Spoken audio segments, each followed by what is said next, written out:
Hello and good evening.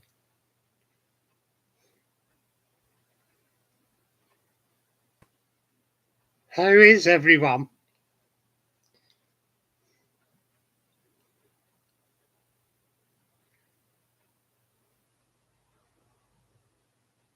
Well, we've got four in, it says. Good evening, Valleys. Good to see you again. Oh, I've just started 8 days annual leave, and I ain't gonna lie, I've done diddly squat today. Ah, absolutely nothing. Just chilled, maybe ate chocolate, maybe ate some crisps, the healthy things in life.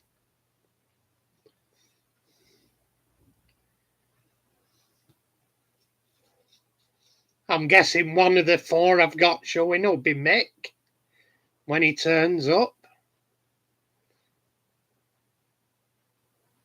What have you been up to today, Vallis? I've got very little to nothing done. I've ordered stuff and on my annual leave. Greetings, Mick. I've ordered stuff and on my annual leave I'm going to be making some progress on my layout.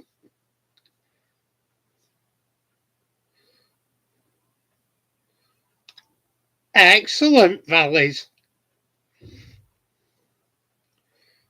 Excellent stuff with a model railway exhibition a good do. I've got to do an exhibition. I've not done an exhibition in ages. I've done toy fairs and model shows, but I've not done a model railway exhibition in ages. Excellent. What you doing now, Mick? I like the Corgi Chipperfield's wagon. The horse box, that were good.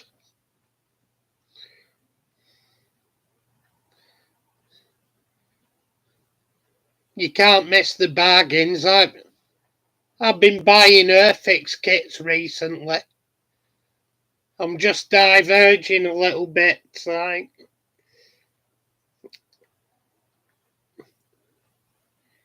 Oh, cool. Sounds good, Mick.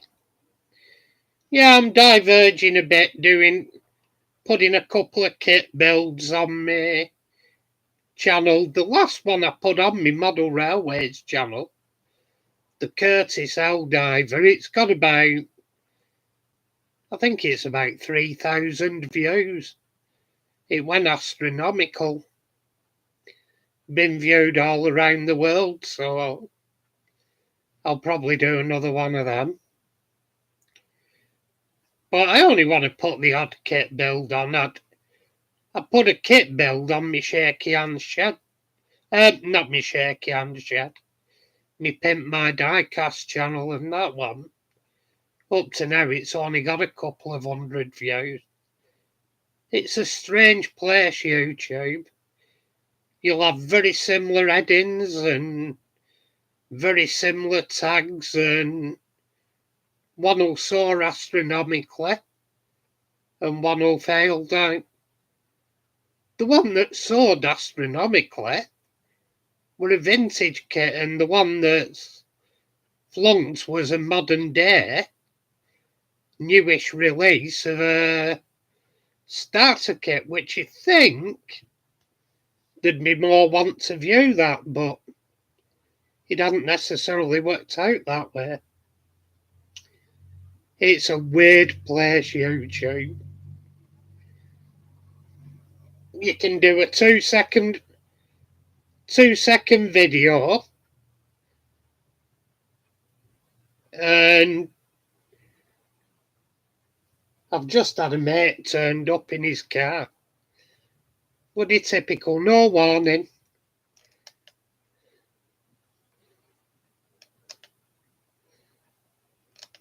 I think it's me mate in his car. It's an MG midget in red. There can't be many about.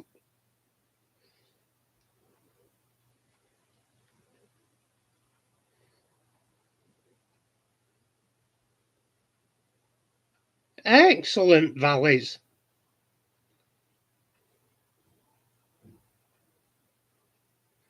Excellent stuff.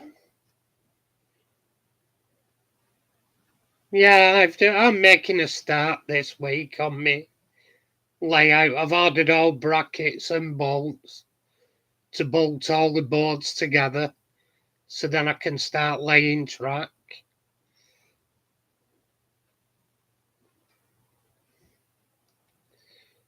It's weird, Bick. It's a weird place, YouTube. I'll do a 3-minute thrown together video, and it'll get astronomical views. And I'll do one I've worked weeks on, and it'll get a couple of hundred. You can't work out what people want at all, or what'll take off. Like, you can try with tags and everything, and it just doesn't work. It's weird.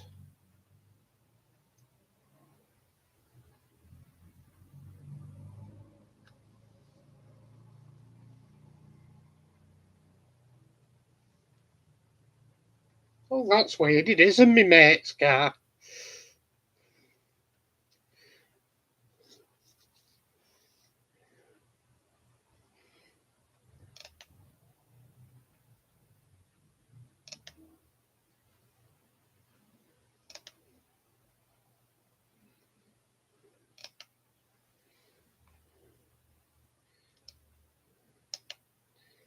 Yeah, it's a weird place, Mick. Can't suss it out whatsoever.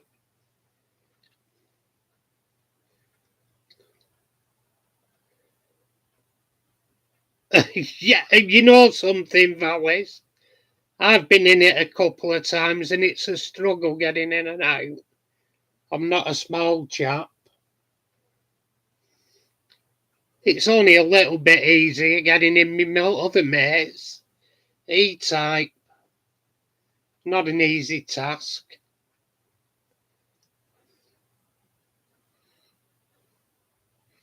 Yeah, they were very... When I was a young 20-year-old, I was thinking about buying one then, and it was a small car for me when I was 20. So it's not got any better when I'm nearly 60. Yeah, it'd have been awkward getting in and out when I were a youngster. They're a young lad's car or a woman's car, really. Not being sexist, but it's fact. They're not suited for big gents.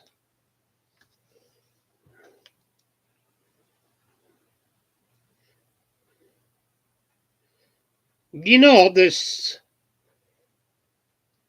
the thing with new cars. I struggle getting in a lot of them, and the thing is, it's not like old cars. They've got cramped interiors, really, because they've got so much built into them, and they make the doors so thick. And cars are a lot bigger today, but they've got all the size of the doors and everything, and they're making crumple zones, and they're fitting airbags in them and fitting electronics in the doors and everything. Porsches were like go-karts, Mick. That's what I called them. Glorified go-kart.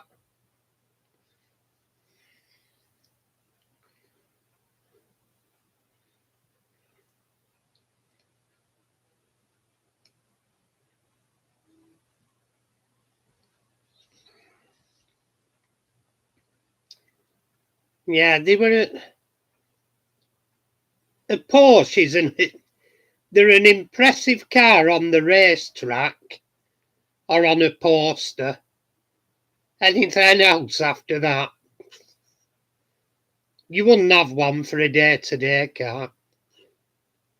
You can get for a day-to-day car. You can get a lot more car for your money than a Porsche. I didn't like the things. To be honest, after all the years I wanted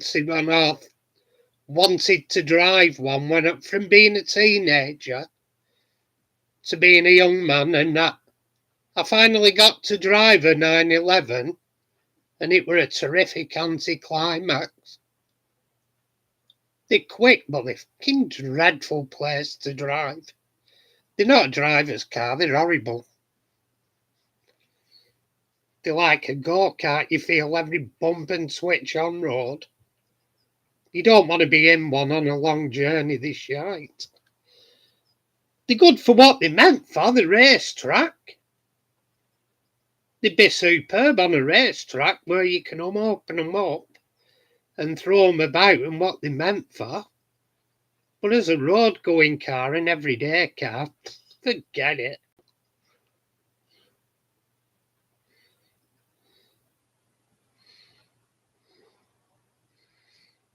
I don't notice skittishness, Mick. I throw everything I get in about and thrash everything.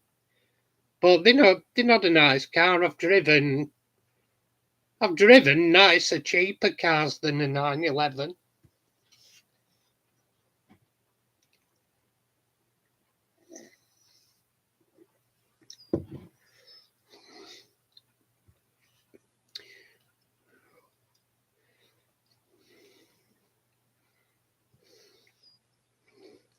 It's like the Range Rover Vogue V8. It's a poser's car, that one, because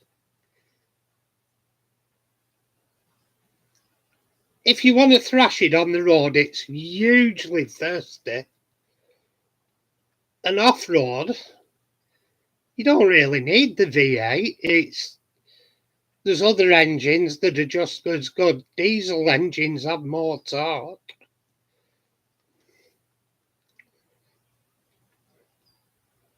So there are better engines than the V8 petrol for off-road. Not denying it's nice for showing off, and when I kicked it down, it had a load of body roll and body torque when the engine revved up, but it was predictable. The body used to, when you throttled it up the road, the body used to cant over. So there were loads of torque in it, but that's not necessarily a good off-road vehicle. You can, like, best off-road vehicles have plenty of torque, low down, and like four-wheel drive and the diff locks. Like a Land Rover, put diff locks on and right gear, and you can walk alongside it while it ticks over uphill.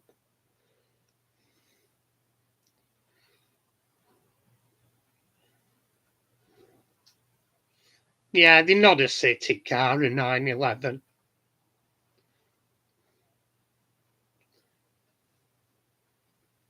Well, then I drove a Bentley as well. I drove a Bentley Brooklands, and on a long journey and on motorway, a beautiful car. It'd have been lovely, but overkill for in the city. It's like driving your living room around. Like 7 litres in it, and like shag pile carpet, Connolly leather seats, beautiful place to be on a long journey, but in the middle of city, in and out of traffic and everything, it's just a fuel guzzler with comfort you don't really need.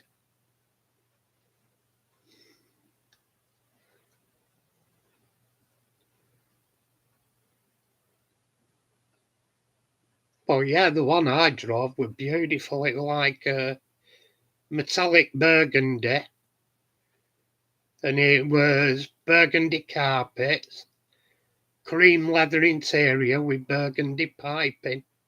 It looked gorgeous.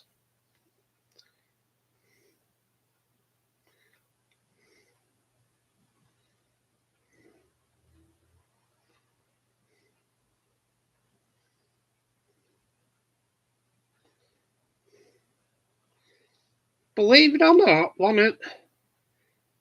and it's an unlikely candidate, one I used to love driving for its nimbleness, economy, nippiness, and great time car and everything, with a little jelly mould Nissan Micra.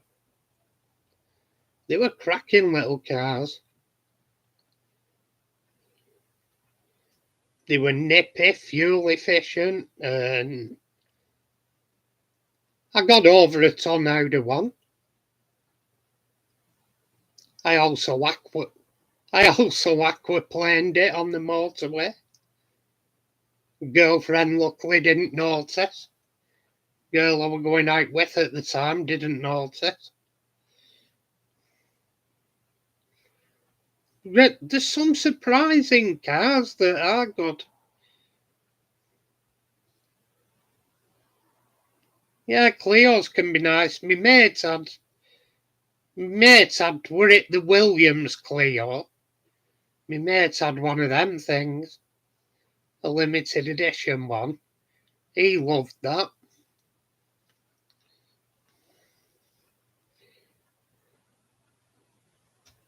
Did you ever drive one though, Mick? Looks, they were nothing to look at, but driving wise, they were a cracking drive.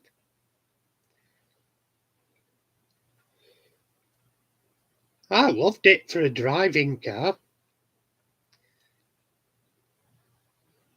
I didn't half thrash them about. I worked for a vehicle. Worked for a vehicle hire company, and I thrashed them up and down the country. I thought they were cracking cars.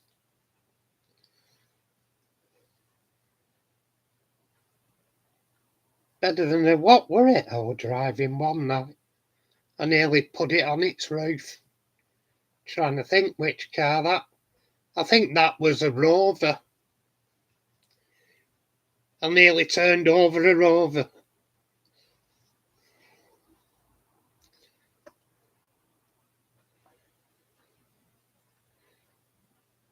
I loved the Cinquecento, but the pedals were too close together for a bloke. But what a nippy car they were. They're only a tiny engine and tiny car, but brilliant.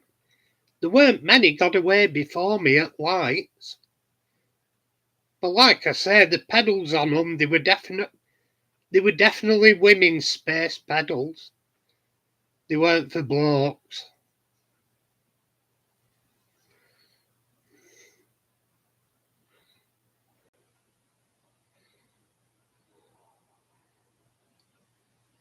The only Suzuki I've ever driven is the Rhino 4-wheel drive. I've never driven any of the cars, but I drove the Suzuki Jeep they did. Own a Bedford Rascal if you want to class that as a... because technically it's a Suzuki, but with Bedford badges.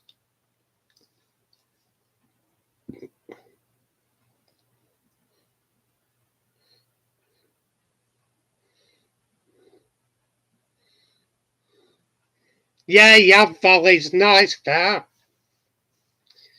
I'd happily have one of them. I used to have a VW Jetta GLI and that thing. It was rapid and really economical as well, because it had the same fuel injection as the GTI. It was really quick, really economical.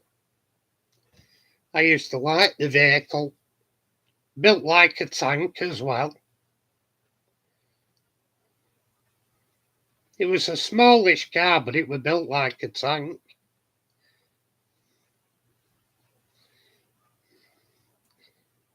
Yeah, like I said, never drove the saloons, Mick. I only ever drove the four-wheel drives. I like the four-wheel drive enough, although it was a bit small and it was a bit high up and narrow track, really, for a four-wheel drive. While I was driving it, I thought I bet a few people have put one of these on its side. Yeah, they were good eras for making cars then. Good solid cars. Still reasonably simple mechanics and electrics.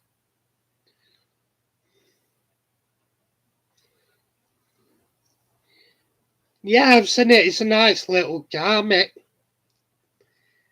The only thing is, nowadays, the newer the cars you get, my friends, he does a lot of mechanics, one of my friends, and he's got one of the electronics boxes you plug them into, and it can be a pain in the arse. You have to know all the code.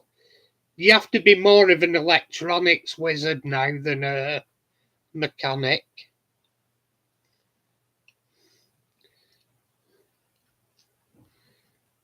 Yeah, the good VWs. Like I say, Mick, I've always said I'd never touch a Land Rover. I've driven one or two, and it's something. I used to be an unregular on that in army and stuff, and it's never been something that's interested me. I prefer Japanese four-wheel drives. They're better engineered. They're a popular make, and I agree with you. A lot of people like them, but the company I worked for, we had a fleet of Discoveries. Every single one of them had to have a new gearbox in, have the gearbox replaced. We never had any. We never ever had any issues with any of the Japanese ones.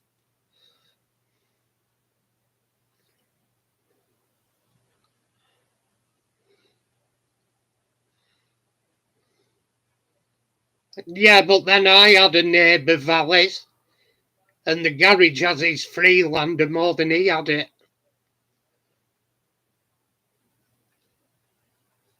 He got rid of it eventually. He said, I'm sick of it. He says, garage has seen it more than I have.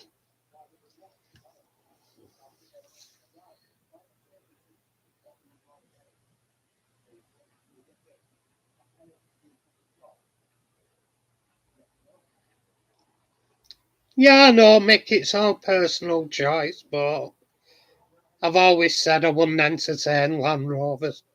I've driven them and stuff, and the one I drove, indicator stalks fell off in my hand and all sorts. Nah.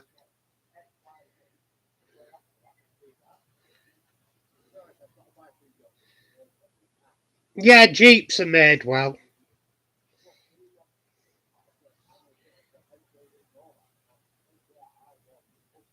You don't see many of them left now, though. The Cherokees, they weren't a bad bus. I don't know what it was like getting Spurs from with 'em being American.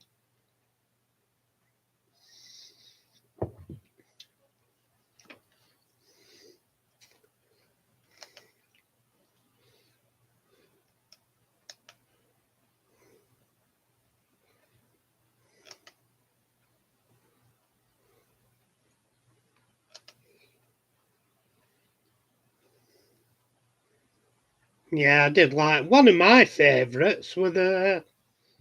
Oh, I'm trying to think of it now.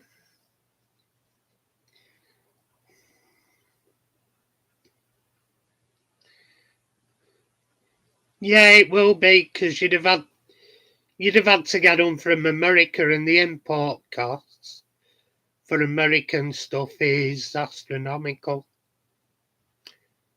I think that's what'll do for Teslas eventually. They're all having fun now buying them when they're new. Wait till we have to get Spurs for them. Because they will do eventually. Nothing runs forever. I bet they'll be crying when they need Spurs for Teslas.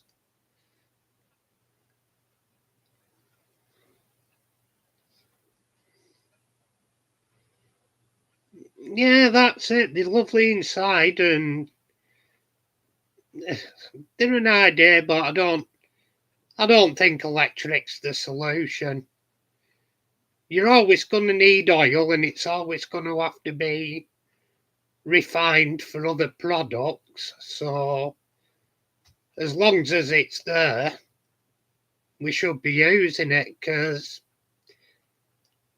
everything we have depends on oil. You can't build an electric car without oil. It's an impossibility. You have to harden steel, and I used to work in aerospace heat treatment for engineering purposes, and if you're hardening steel most of the time, you have to have an oil bath to quench it when it comes out of the furnace. So loads of processes involve oil. You have to lubricate it when you get it. There's loads of plastics in it. That involves oil.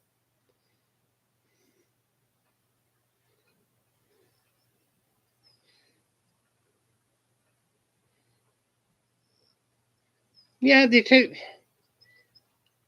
The government and all the stuff they do, well, 80% of the public are stupid. They believe in all this green claptrap. It's a load of bollocks. All these wind farms and everything, they have to be replaced every so often, and you can't make them out of electricity. You have to have oil somewhere. You have to lubricate them. You need oil for, as I've said, the metal hardening. Like every process we do involves oil. Woodworking machinery needs lubricating. Medicines, a lot of petrochemicals, uh, a lot of petrochemicals in them. In medicines, oils for skins and like creams for skins and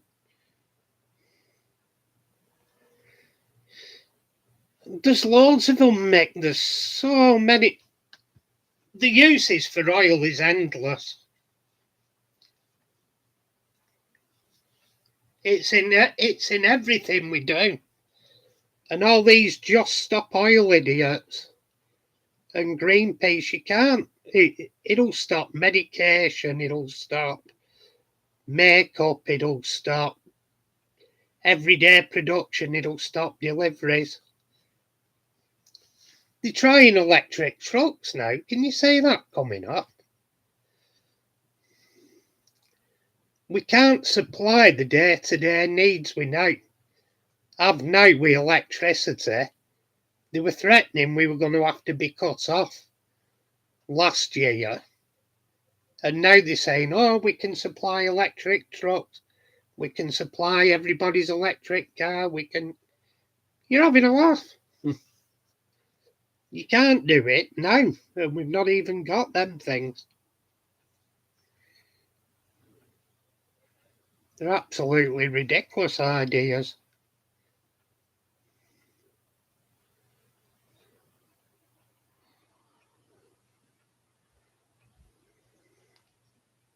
Yeah, it's the extraction of them, but you see, the extraction of that, it's out of sight and out of mind to everybody, and they don't mention that part because it doesn't tie in with the green ideas. They don't tie. They don't tell you about the negatives, And they think people are stupid. They think you don't research it.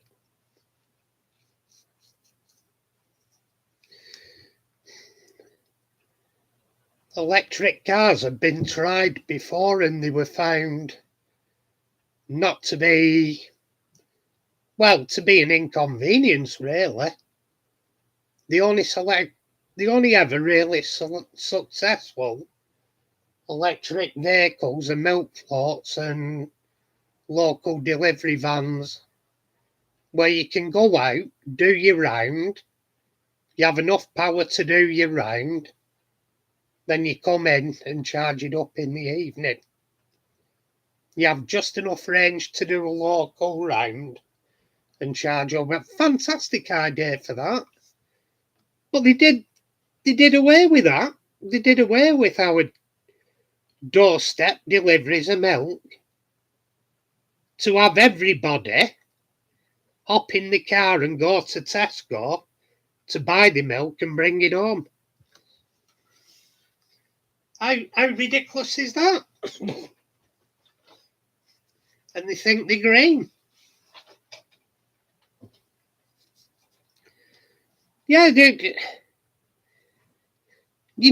everybody, there were one electric milk float went round every morning, dropped off at everybody's door, and while they were dropping off, they picked up the milk bottles to take back and wash and reuse. They'd do the day's rounds, then they'd charge the vehicle up, ready for day after on cheap evening time electricity, at low production hours, off peak times. They'd charge the vehicles up, then they'd be out again 5 o'clock in the morning, do the delivery. Cracking. Now, every single person that wants milk either has to jump in the car, go to Tesco, go to the local shop, or you have to have a bus ride, in my case, down into town. And these people think they're green. Hello, Raymond. Nice to see you. Nice. Yeah, they were a great thing, Mick. Harrods originally, Harrods store in London. They had electric delivery wagons. Well, electric delivery vans. Models of yesteryear made it. I think it was 1910, probably around that era. Cracking idea. They're great ideas for purpose, but I don't think the future for personal vehicles.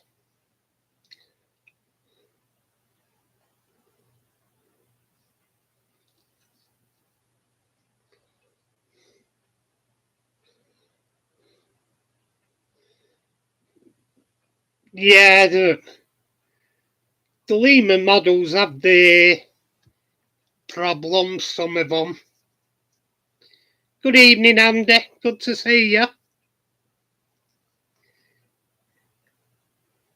Yeah, I'm taking it, Raymond. You mean the stuff like the Lima crab and stuff?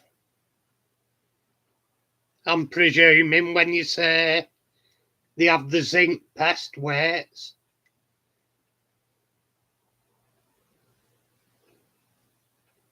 Yeah, the Lima crab's a famous one for zinc pest.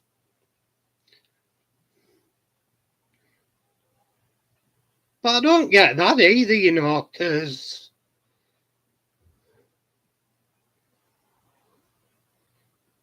because they must have got on to making good quality zinc, good quality die cast, and then it went poor quality.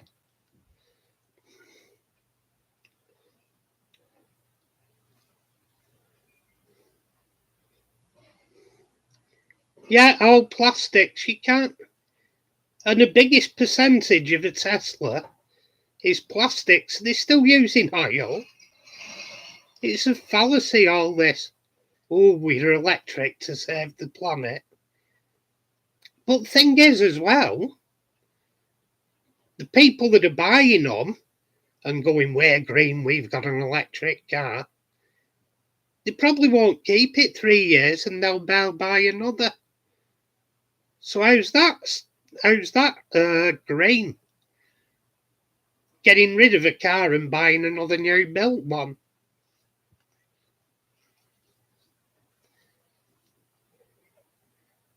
The car you bought originally hasn't even nowhere near paid its environmental footprint. A big 3 litre classic car is greener than that electric car is, because it paid off its environmental footprint years ago, and all it's taking is fuel and the occasional spare part.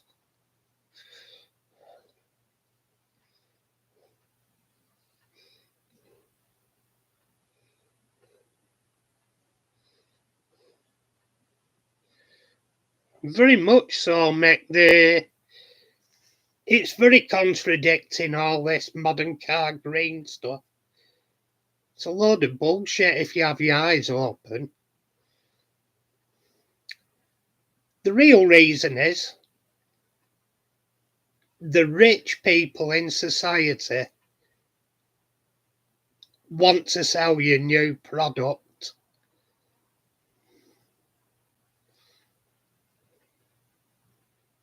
They want to sell you, and then in 3 years, they'll want to sell you another new product.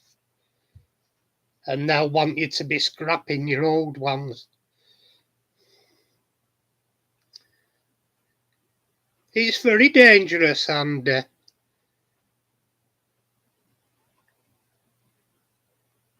bad enough now for modern generation. They're bad enough now for not raising their head up from the phone. Add to that a silent car. It's a recipe. I've run them over on a loud motorbike. A dorsey cow come from behind a truck. In a lad, somewhere where there were railings, where she weren't meant to be in about 4 lanes of traffic. I were filtering through and she came from behind a truck on a mobile phone in the middle of 4 lanes of traffic, crossing the road, and luckily I only clipped her. And I stopped and I said, "Are you all right, love?" And she just carried on walking. Oblivious. I thought, you stupid fucker. You didn't even try claiming off me insurance. What a dumbass.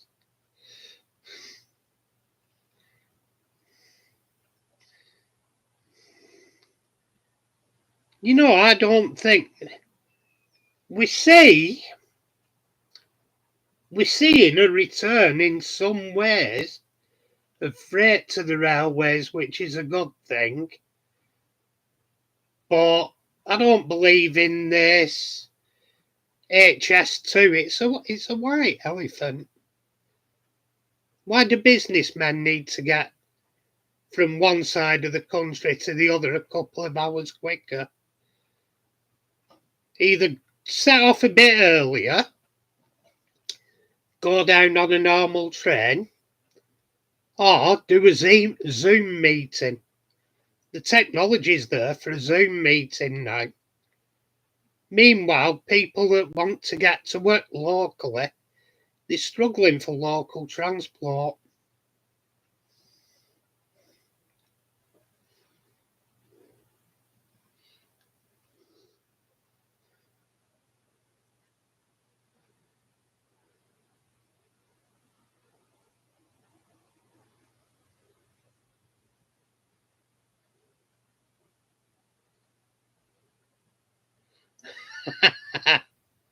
Bloody hell, valleys. We've all been bounced off a car at one part. Bloody hell. The hell, Raymond. I like Lima, though. They're simple and easy to repair.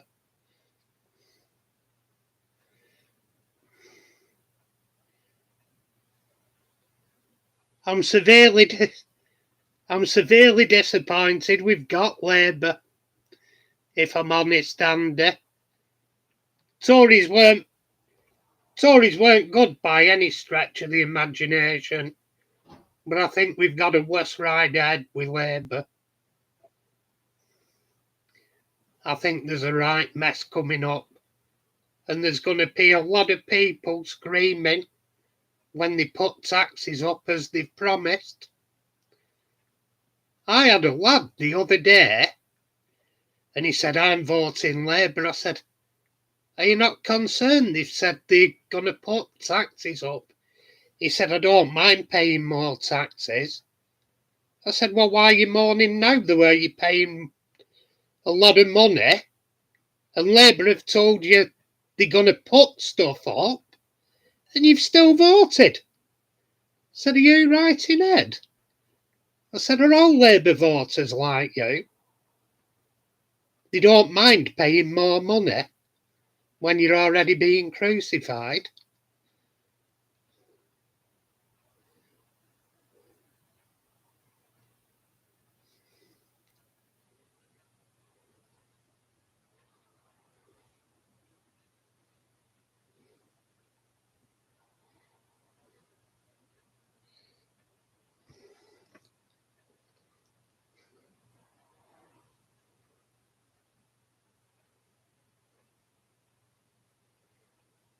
You know, you're right, Valleys, because in reality, while it's done off seats, you never get a true proportion of the vote of what everybody voted in the country. You always end up with what nobody wanted.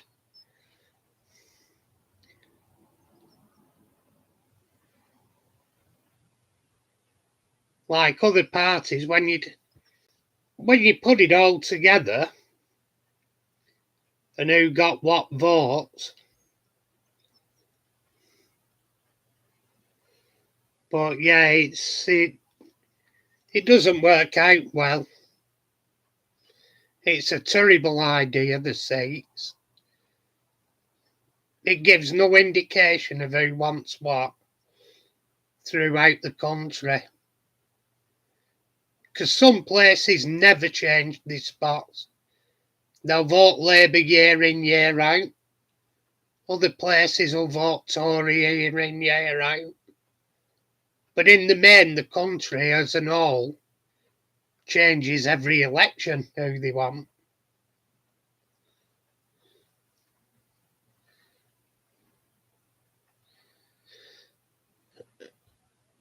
Trouble is, and I think it's the whole political system needs taking down and coming up with a better idea. Get rid of career politicians. I mean, how can it be right that you've got somebody that went to university, say, for theology, then 1 week they're head of education, another week they're the head of transport. Like, how does that work? I bet they weren't even that good at university. They're only a politician because they couldn't hold down any other job. Because they don't have a big enough IQ for doing a proper job. Any other job would probably sack them in a week.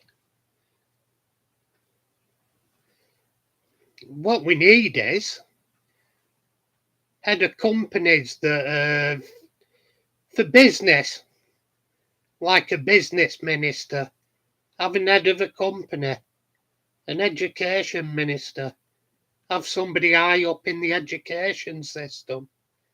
Transport, have somebody high up in the transport system. And I've always said it should be done like like jury service. Somebody has to serve 5 years. You get paid a decent wage for doing it for 5 years. Say pick it from retired people. Pay them for doing it for 5 years. And then after 5 years, change them for a new lot. So they're not there too long and start getting corrupted. Because the problem with these people we have now, they're in politics for too long, they're career politicians. They end up to a point where they can be bought off and they're taking bungs. And there's no doubt they'll take bungs. They're corrupt politicians. There's no doubt they'll take bungs. They don't serve the community. A bit ago, our local politician, there was a huge thing on the agenda for him to attend a meeting that involved wide scale round our area, building on green belt. And because it were a Friday evening, he went, I can't attend, it's me Sabbath. I said, bullshit. I said, if it was something you wanted to do, you'd go and attend it. I said, if you can't serve the people you've stood up to serve, I said, move aside and let somebody else do it. Because personally, you're no use as man or a dog to us. And I think it were about 2 weeks later he resigned.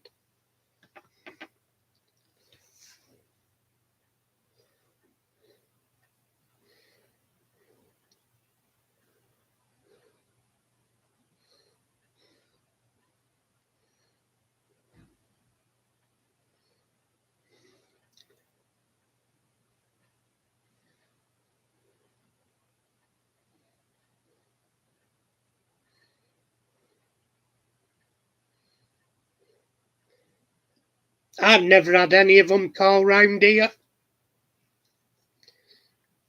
When I were a kid, I used to remember local politicians turning up at your door, talking to you at your door.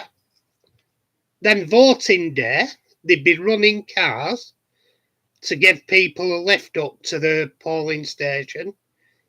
My dad always used to vote Labour, but he used to get the Conservatives' car up there. Said, okay, they can pay me petrol. As he said, they can pay for me lift.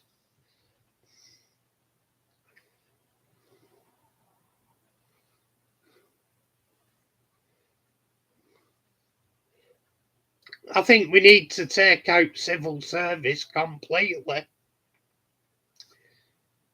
I think they run the country too much.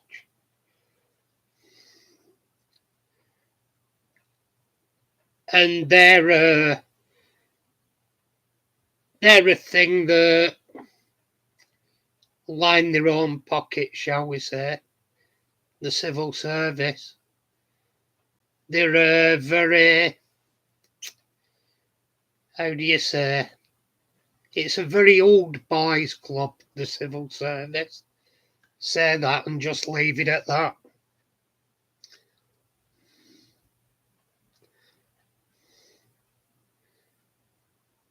Yeah, it was. That's what they used to do. They used to give you a lift up polling station. It was nothing ever changes, Valley. You're spot on.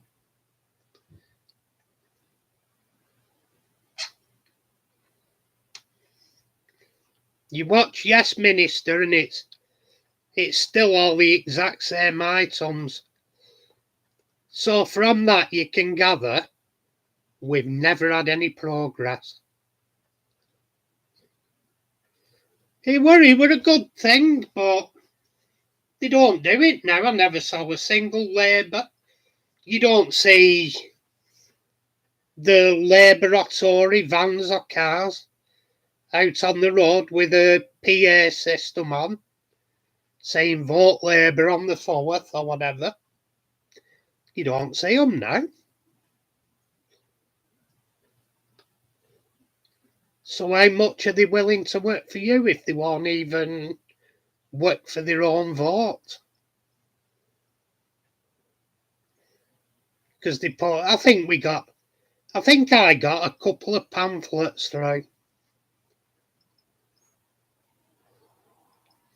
Probably a couple of pamphlets, and yeah, it's nothing really.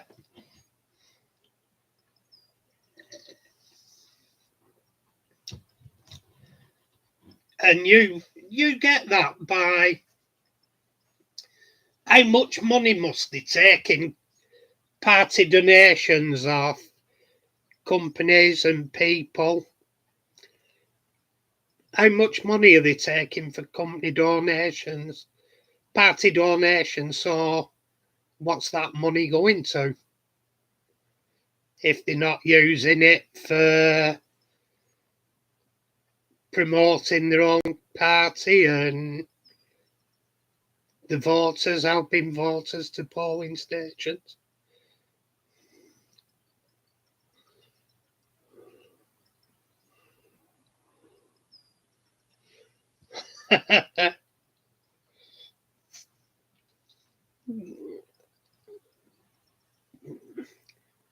The frightening thing is today, they just take it for granted that you're going to toe the line with everything and agree with everything they do.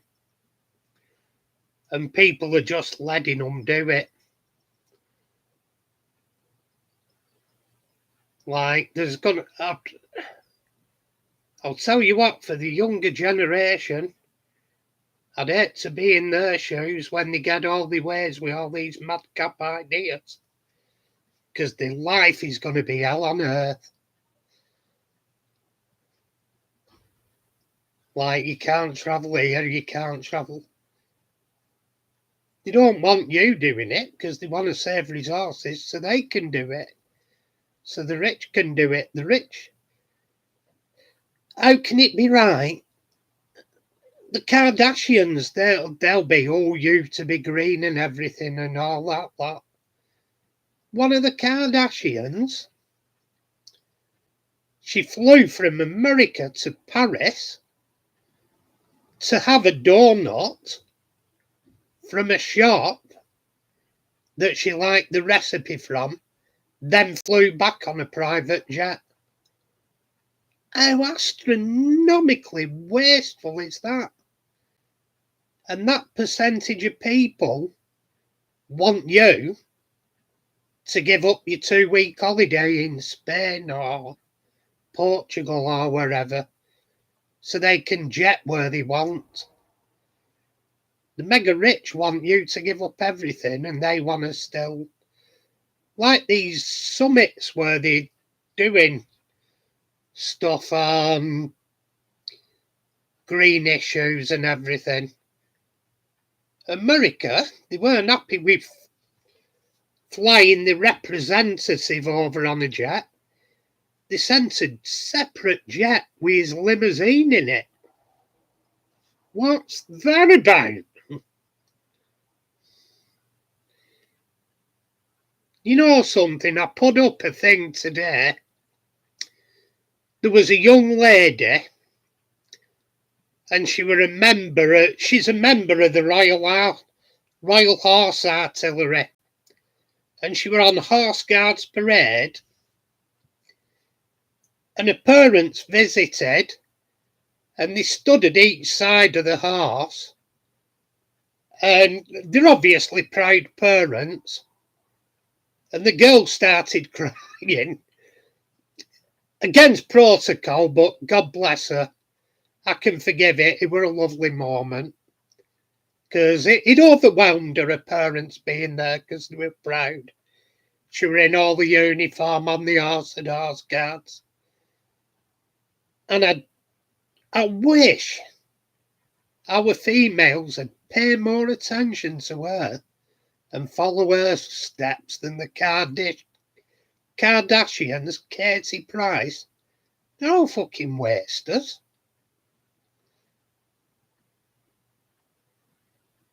Absolute wasters they are. And that young girl, I thought, good on you. You look fantastic. You're doing something honourable. You're doing something, loads of skill in it. She'll be working with horses, so she'll be in her element. She's an horsey girl. And normally it's geezers in Royal Horse Artillery. You see more women in them now, the Guards and Royal Horse Artillery. You see more ladies do it, which is nice. There's one of them that comes through. I think is she household cavalry, I think. She's one of the ones with the pointed axe with plume on, red jacket. I think she's household cavalry. And she's at Horse Guards and she marches through. She's not on an horse, this girl. But the presence in her and get out me way. I thought, you go, girl.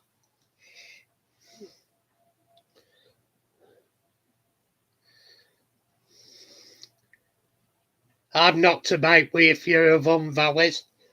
I've had my own horse and most of them are alright, so.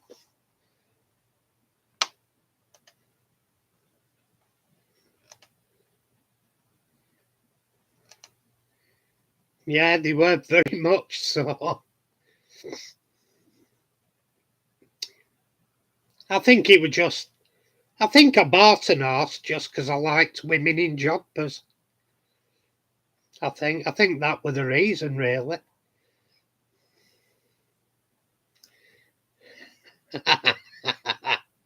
You mucky bugger, Valleys, you're as bad as me. Yeah, you're as bad as me, dude.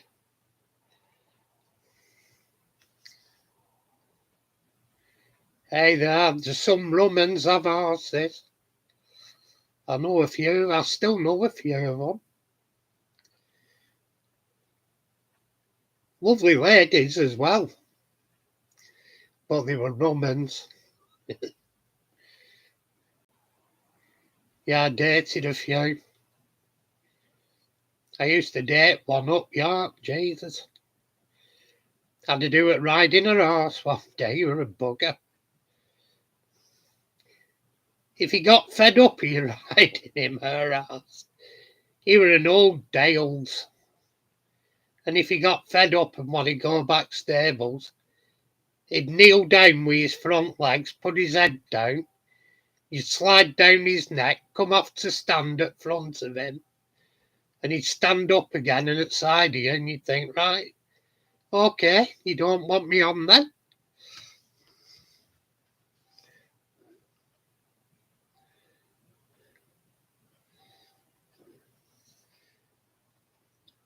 I'll tell you what, Valleys, many years ago I went in a lap dancing club in Manchester, and they do have strict rules when you're in there.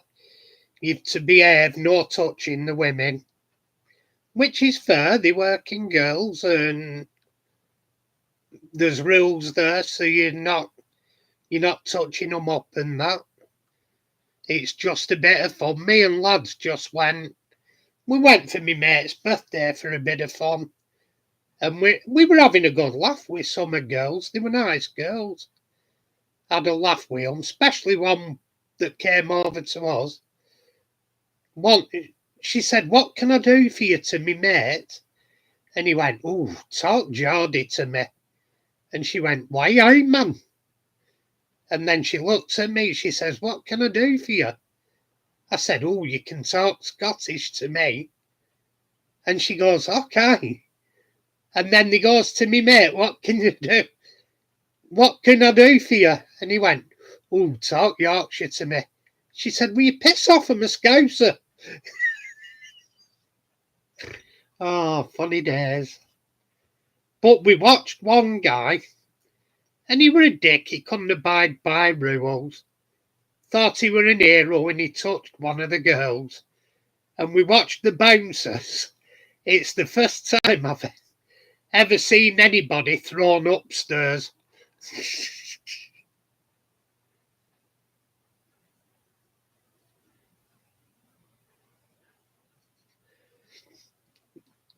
Hey, I can see where you're coming from, Raymond.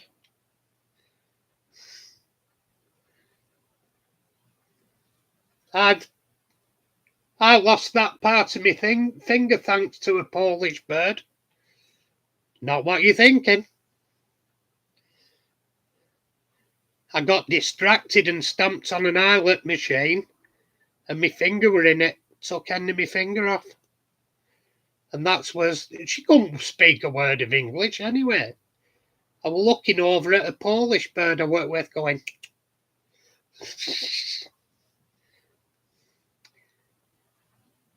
It was after about the 4,000th stamp I'd done, because I would be doing an order for my mate at his factory. And I'd done 3,999 stamps, and they all sounded the same. And then the 4,000th stamp had a different sound to it, and I went, that wasn't right. Woo!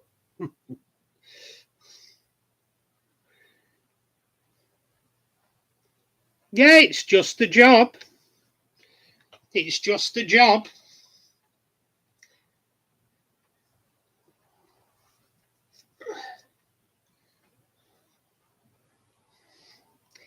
They're making an honest living like a lot of us. Everybody's got to make a living somehow.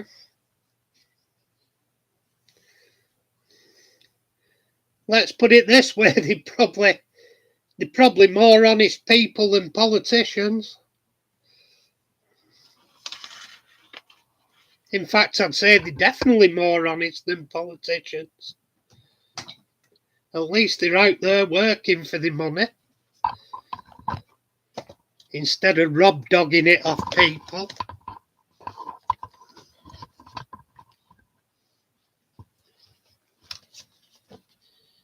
It's like the man and a woman in a bar, and the woman says to the guy, "What do you do for a living?" He said, "I'm an honest politician." And he says, "What do you do for a living?" She says, "I'm a virgin prostitute."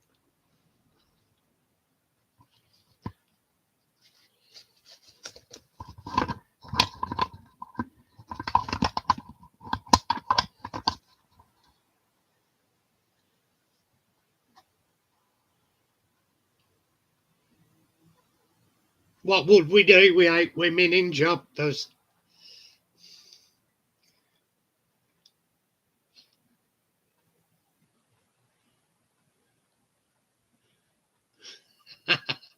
It wouldn't surprise me in the slightest, Malice.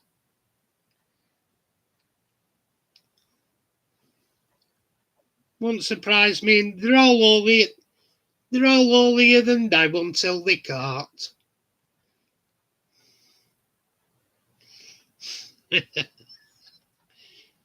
Yeah, they're all holier than thou until they can't. We're all only human.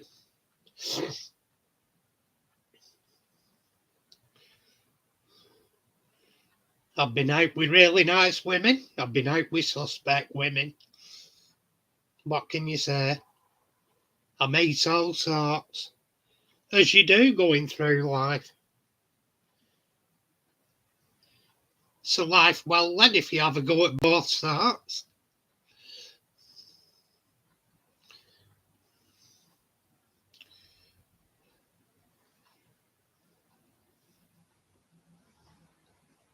I don't know about fantasy, mate, just. I've always had my head stuck firmly in reality. Like I've got a thing for 60-year-old MILFs.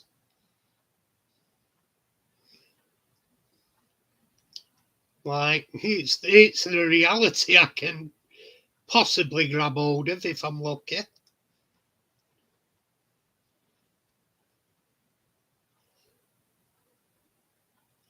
If you can get past the rheumatism and Alzheimer's and shit. I'd consider it a bonus now if I pulled a woman that were on less meds than me.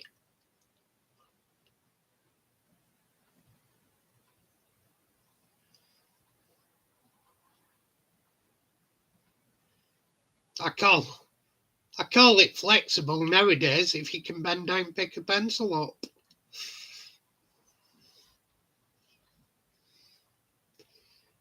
I have to kneel down, hold on to something, pick it up, then it takes me about 5 minutes to get back up again. I think I'm 2 months away from needing hoisting.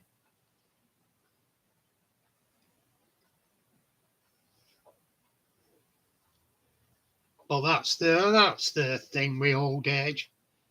We all get there if we're lucky. And when you get there, you think, I've slowed down. I can't do the shit I did when I was younger. And to be honest, I don't really want to. I weren't that keen on doing it when I was younger.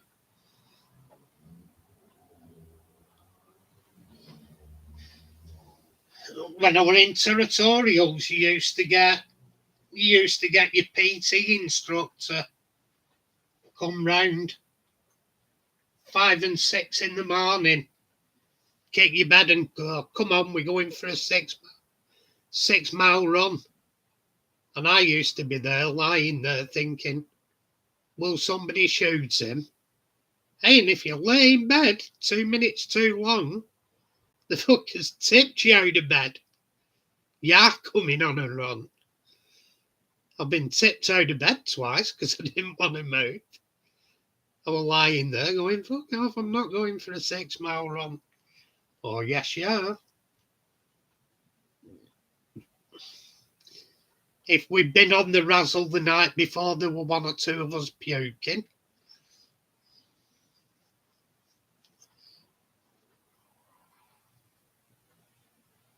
Like at the finish post, you always had 2 or 3 at the side, retching the rings up. After a 6 mile run, I'm never doing that.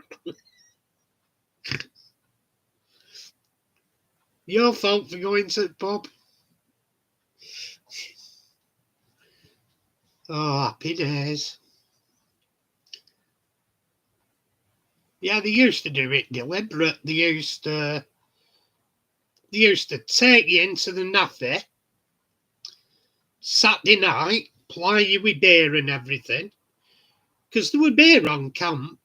Or either that or you did a 10-mile orienteering course and finish in a pub. And you'd have a skinful in pub. Then Sunday morning they'd kick you out of bed for a run. So you spent half of your day either pissed, running or retching.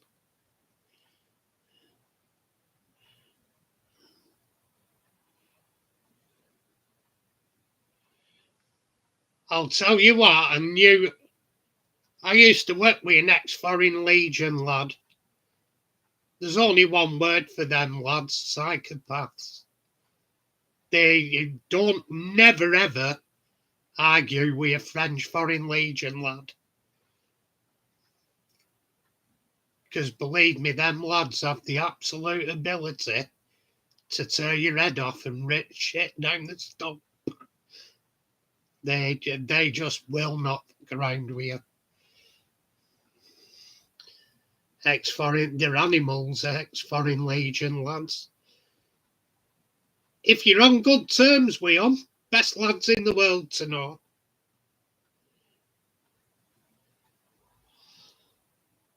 Yeah, he will be. He will be. French Foreign Legion.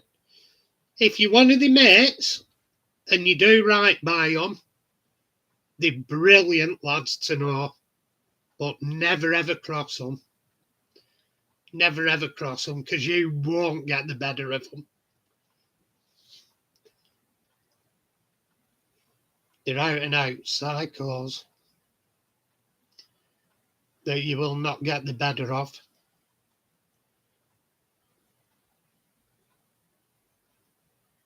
Jesus, I've just noticed even my eyebrows are going bald now. I'll have to get an eyebrow pencil. Wonder how much they are. I know where I can get them. Wonder how much they are though. I think I'll have to draw eyebrows on. Are there any there? No. Sorry about that. Just a bit of vanity there. Not usual for me. How far does this baldness go though when your eyebrows have gone bald?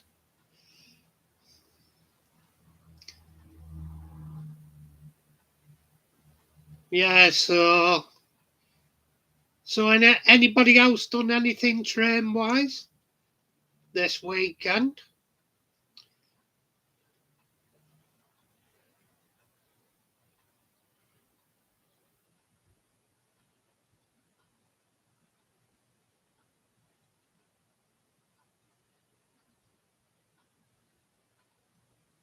Yeah, yeah, they are. Like I say, if they're on your side, fantastic, lads to know. Oh, don't ever upset them. And the lad I knew, the Foreign Legion lad, he must have been 6'7", and he had the width and muscle as well. He was a man mountain.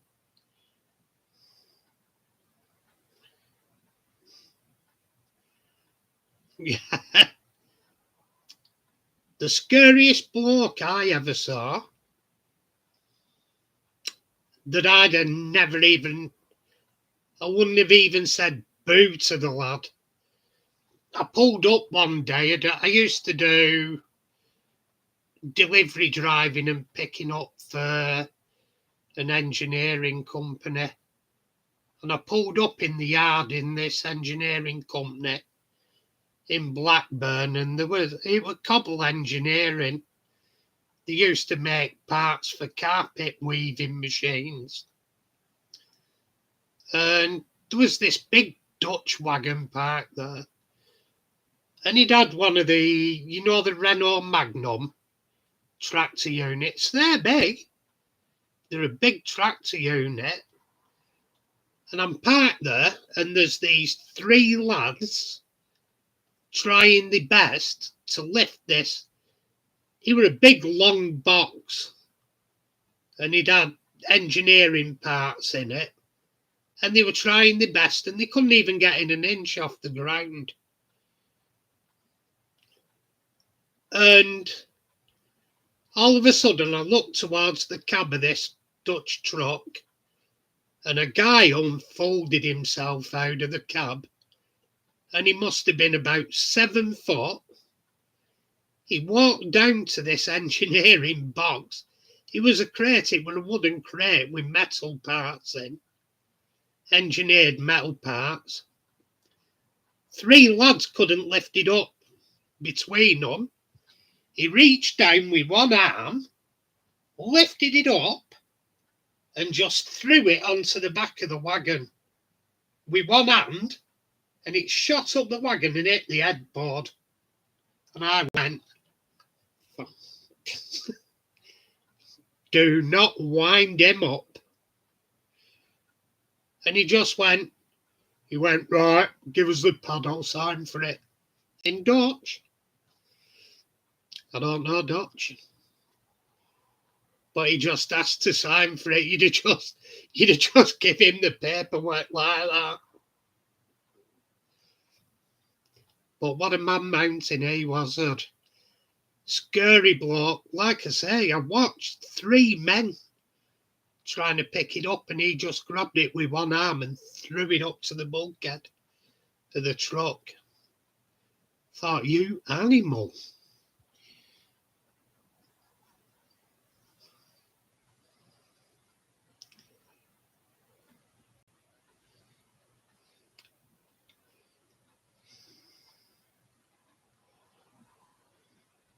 But yeah, 48 slab of beer. What a deal. What a deal. I'd do that.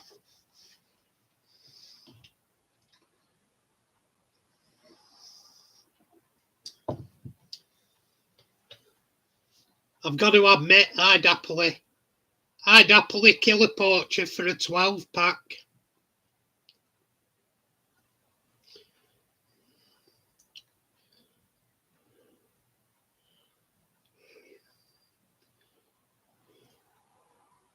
Yeah.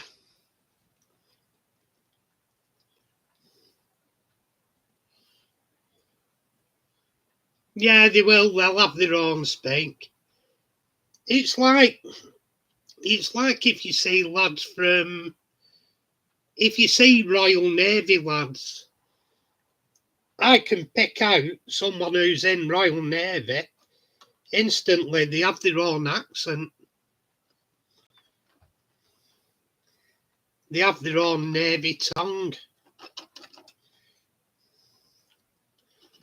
But yeah, before it gets too dark, this week on my Pimp Me Diecast channel, I built that. The Modern Fix starter set, the Sherman.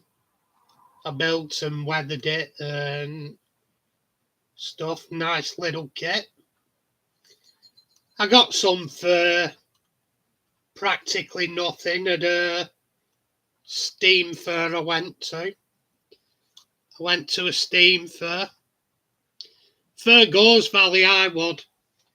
They're utter scum. They're utter scum, killing for nothing.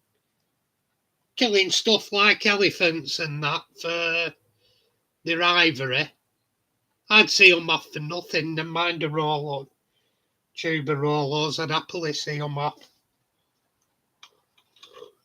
They're the vile scum of the earth. And I've been painting Warhammer as well. I enjoy doing them every now and again. I don't know, is that better in focus? Possibly. I don't know. And I'm building a 172nd plane. I'll probably put on my model railway channel when video's done.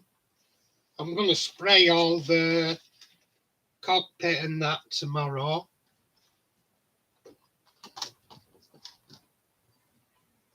But I sanded off all the raised panel lines and I've scribed them back in. So I've scribed the panel lines back in and I made my own tool for it.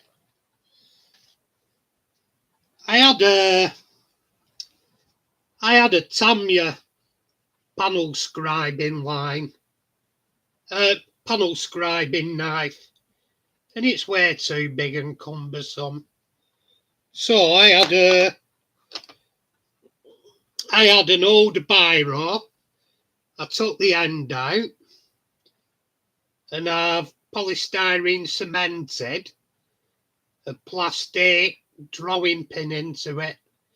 Sand the end so the point's a lot pointier and I can use that for scribing the panel lines. But I think I've got enough to last for a while. But that's my own tool. All you need is a biro of some sort and a shed load of those plastic drawing pins. Abracadabra panel scribing tool. It's about £8 cheaper than the Tamiya. Why do I buy these shit things?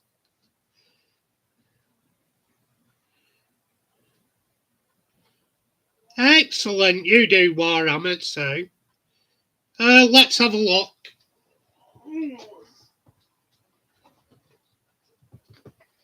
It's the actual Firefly. It's that starter set I did. It were an oldie special. I got 5. Where is it? I got 5 different kits at a Steam rally. I got two Curtis P40 Tomahawks, 2 Sherman Fireflies, and 1 Tiger tank. Plasmo's an excellent modeler. He's absolutely spot on, Plasmo. He's a great channel. I love his work. Some of the work he does is outstanding. I'll have to have a look for him, Night Shift. I don't know whether I've seen him.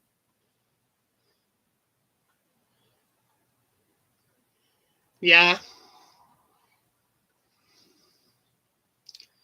You still wouldn't want to be hit by a tiger by one, though. In reality, the actual Sherman didn't see that much action against tigers. They did see it, but not a lot of it.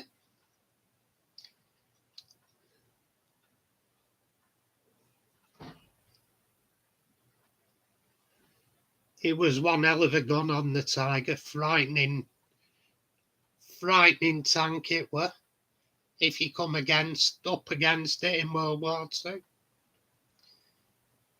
Frightening.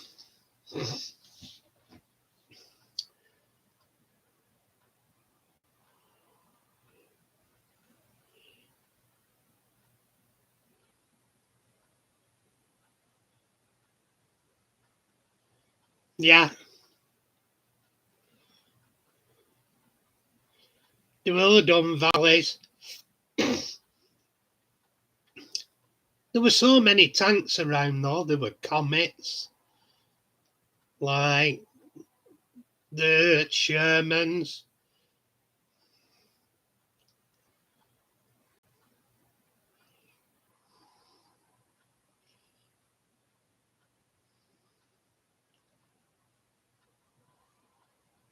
Yeah.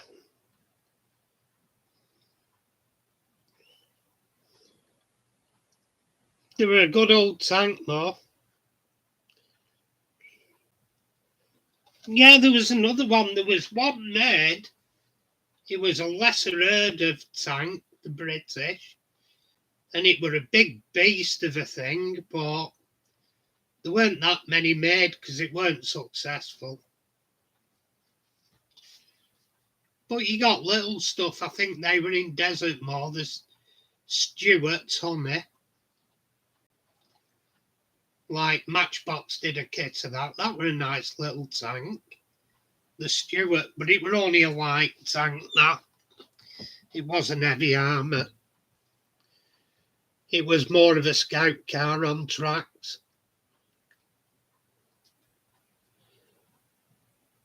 But yeah, they were a nice car. Yeah, Matilda.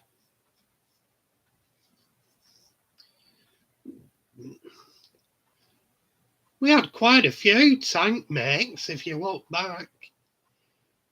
Because we had the American types to go on. They had the Priest. I think that was based on a Sherman, weren't it? The Priest.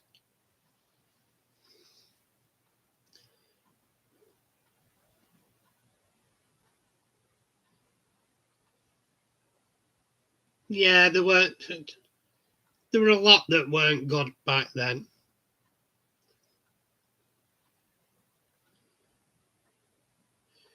Brother used to drive Abbott self-propelled guns. But that's something I didn't realise. The American, I'm trying to remember the code for it. Matchbox did a model of it, self-propelled gun. And that there were a lot of them in British forces after. I think that was a GE, a General Electric's one. But it was a self-propelled gun, and we took them on in Royal Artillery after a war. Big beast of a thing.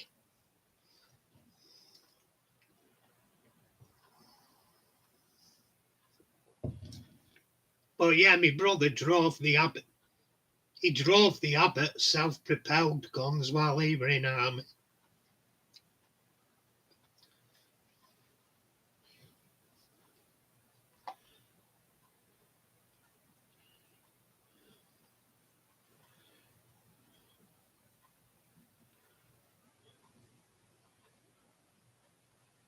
Possibly.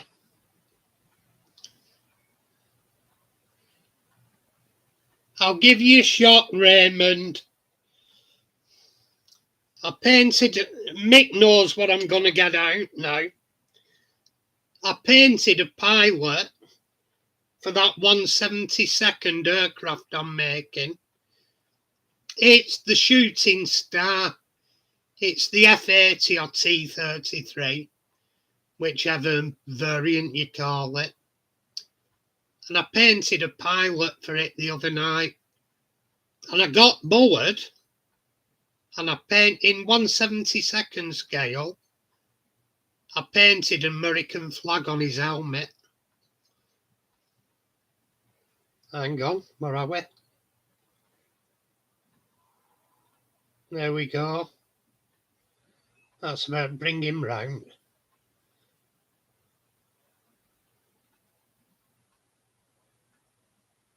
But yeah, he's got the American flag up on the helmet. Probably just be able to make it out. I got very bored. And that I had to hold my hands really steady. And I used a big paintbrush. I used the Umbro one. Good evening, Bride fans. I thought it was you, but you didn't get on Facebook and you didn't call, so I just saw you shoot and then disappear. So I'll catch up with you later.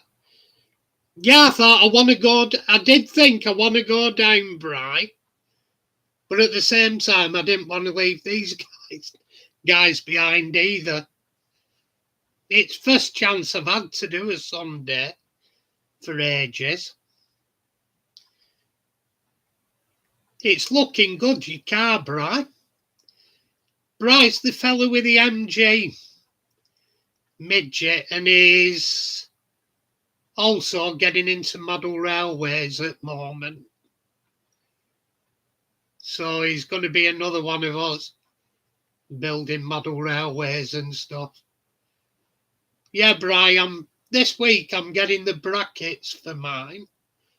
I've bought them off eBay, some brackets and some carriage bolts to bolt the boards together.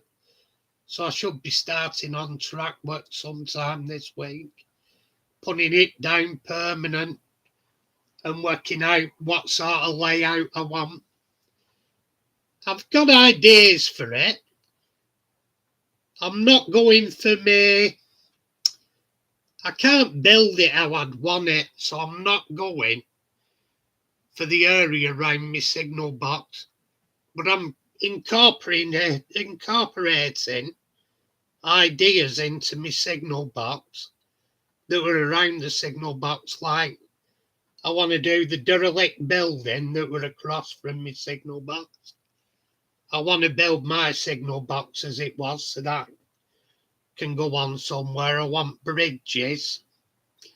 I want signals somewhere. I want to be able to run freight trains, but I'll probably put a station on now, and I may put a couple of stations on and an engine shed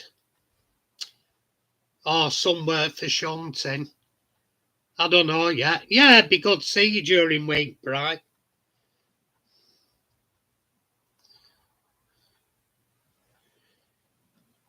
Yeah, it is looking good though. The black and silver plate suits it. They look good on it on road. Did have yellow and white on it last time I saw it, didn't it? Yeah, it's a nice one, Valleys. It's a nice little midget. Had a run in it. It's pretty good.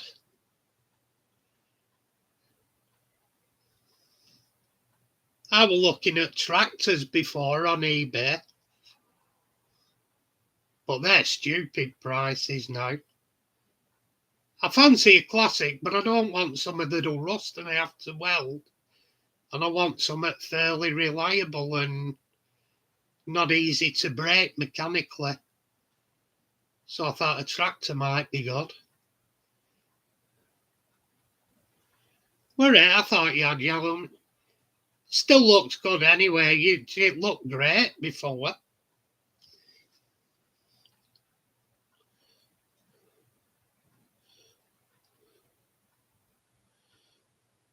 Yeah, they did indeed, Raymond. I know the one, it's a big beast, that Leopold gun. The World War Two gun, wasn't it? It's a big beast anyway.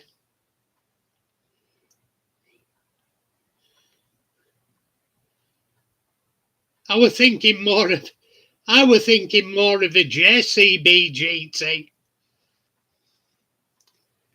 Trouble is, Brian, I fancy a classic, but I can't be arsed with all the welding and mechanical work.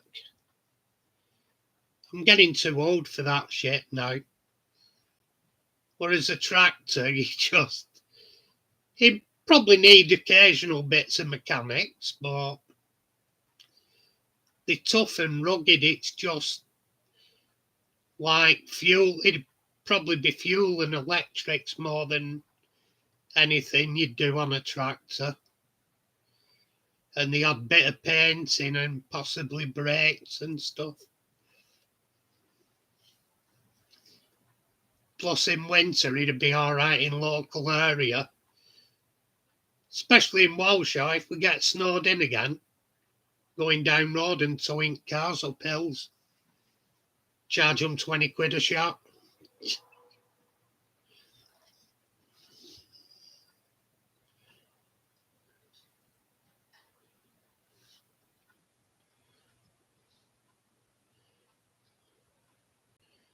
Nice car, that. Yeah, it is. I'd like an MGB GT, Bri, but because they're not going for a lot of money now.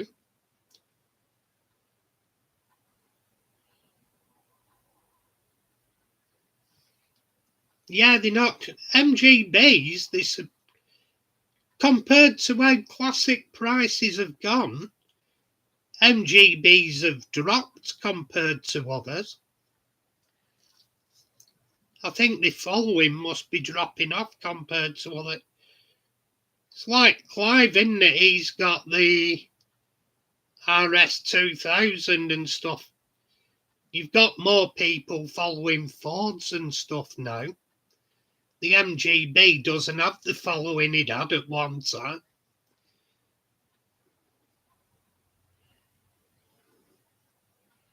Yeah, it is a usable one, the MGB.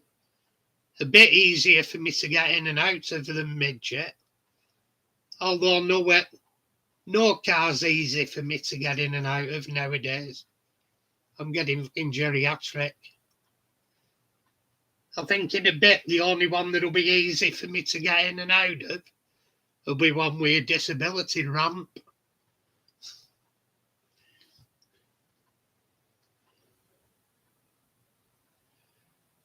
But yeah, there's some nice ones around. Oh, that'd be nice. I like them MGB V8s. Or the MGC. The MGCs were nice.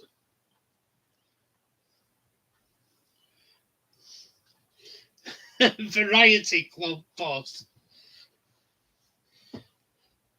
I need one I can lick windows on, Valleys. Yeah, they're not bad MGBs to run. Yeah, oh no, it's like, who were it that said that joke? Why? Why do they call them variety coaches when the people inside are all the same? I thought, shit, you can't say that. I'm allowed to say that because I have disabilities.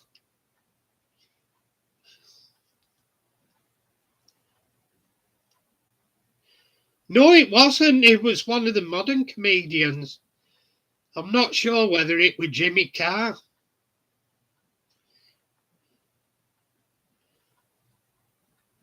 That's outstanding, Bri. 90 quid a year, you can't argue with that. That was what I paid for my first car, my Vauxhall Viva. Vauxhall Viva in 1989. I paid 90 quid a year insurance on it.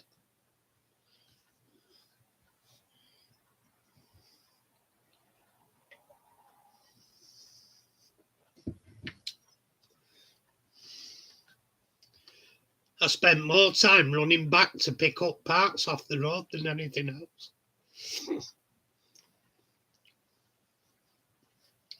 Certainly was, Raymond. It's nice model, that, as well.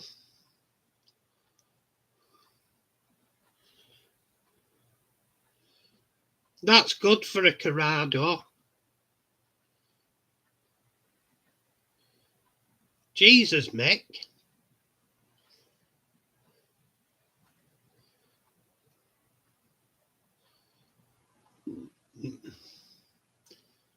Thing is, though, Raymond, it'd be speciality ammo. Where would you get that nowadays?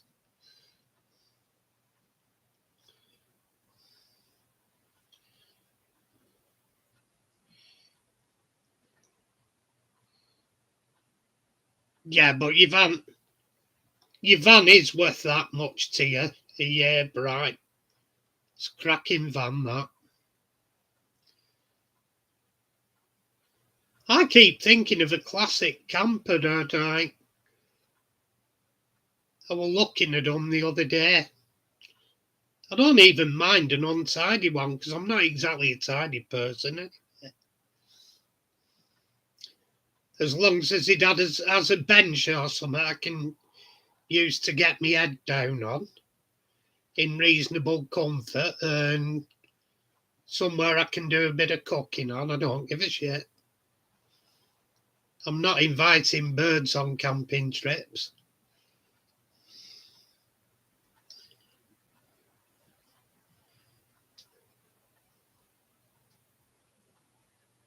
In fact, if anything, I'd be disappearing, get out the way.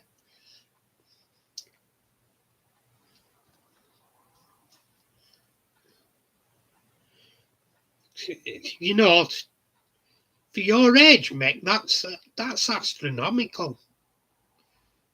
I were only paying, I were paying about 300 for a big bike over here a year.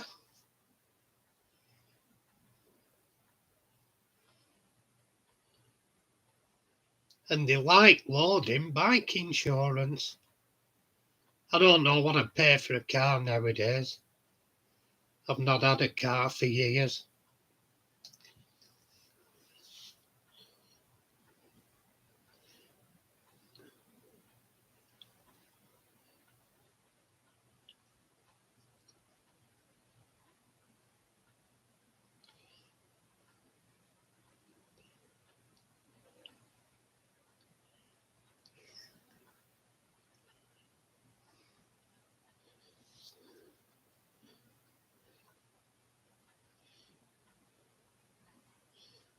Bloody hell, how much how much you'd get for a 68 van now.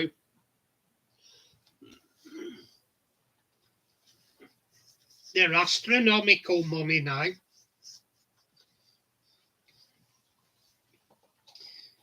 Bloody hell, the money type ones go for now. Jesus, they're through. I bet even a rusted through chassis for a type 1, you're talking in tens of thousands.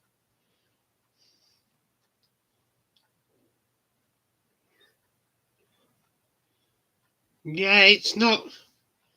Nothing's cheap with cars now, really, though, is it? Like you say, your insurance for your midget's cracking bright.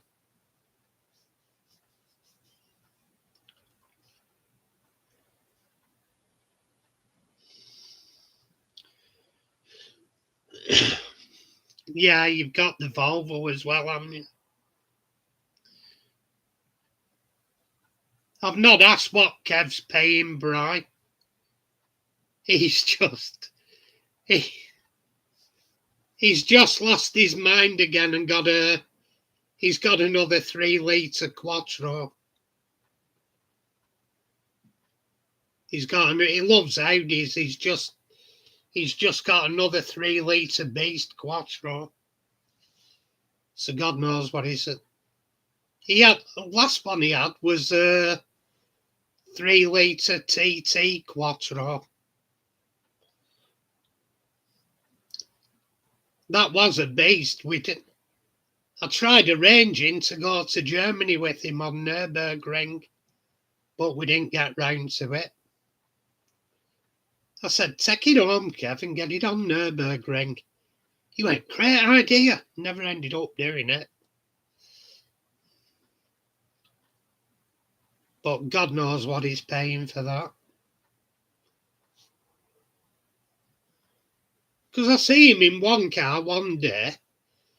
His everyday get to work car, he has another Audi, but it's a smaller Audi.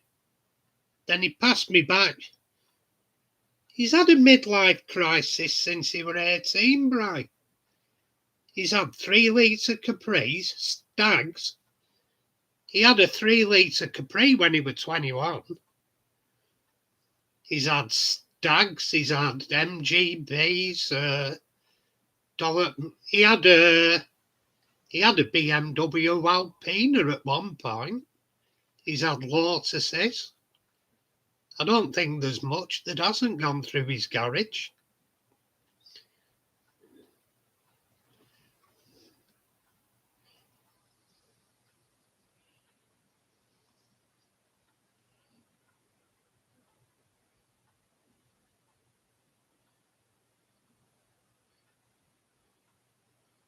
£3.5. That's nothing for a split windscreen VW. They were pretty much giving that to him. They were selling for 10 grand before 2005. So they were giving that for peanuts.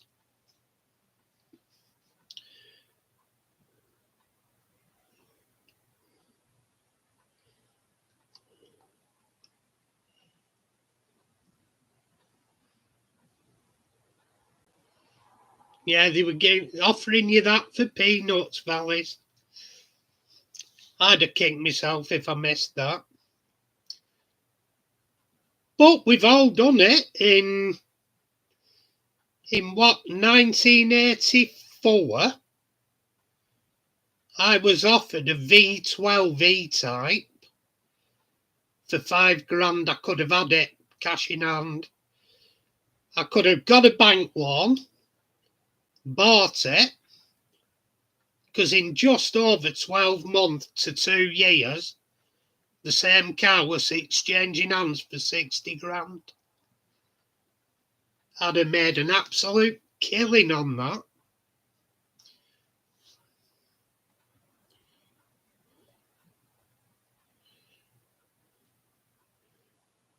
Yeah, it'll be a beautiful car, that. But yeah, missing a split windscreen, VW van, full interior. Oof. I'd have kicked myself. Proper surface. It's a proper surface van, that.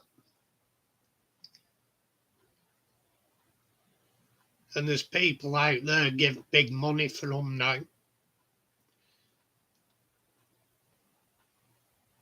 They're a good looking, and that, just being able to flip open your window in front of you when you're driving down road. It's like being on a motorcycle.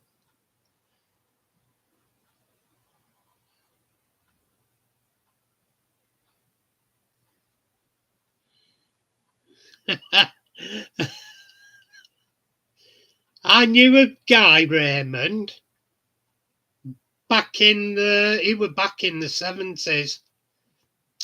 He had a Triumph Herald, and the driver's seat at the back, he'd had a plank of wood over the chassis, because there's a chassis underneath an Herald. He'd had a plank of wood across the chassis, so the back of the seat sat on the plank of wood, and it was thin air underneath. There were nothing. And he'd had an MOT on it.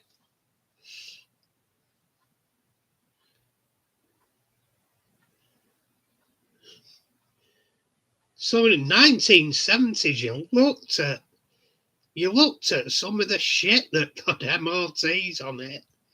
You thought, how the hell did that? Modern day. If you had the modern day tough MOTs back in the 70s, there'd have been nothing on the road. They'd have scrapped everything.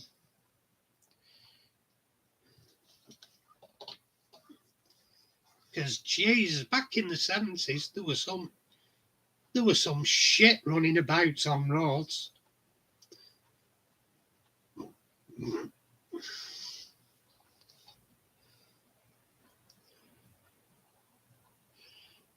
But yeah, if you can see light through the floorboards.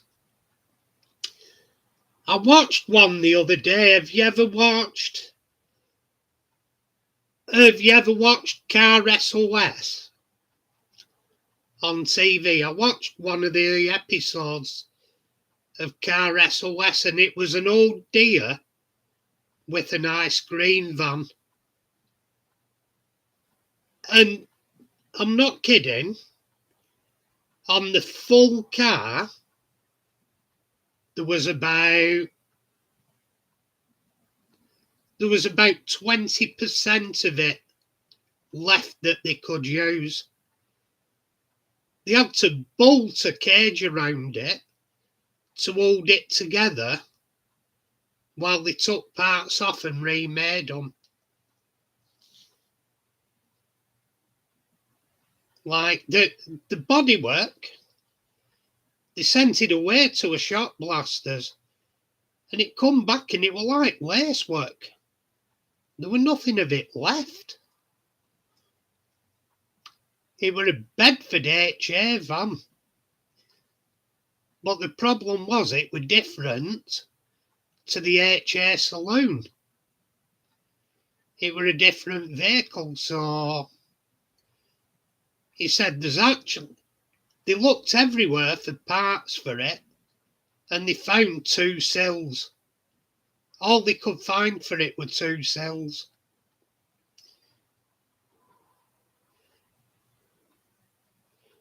Oh, mate,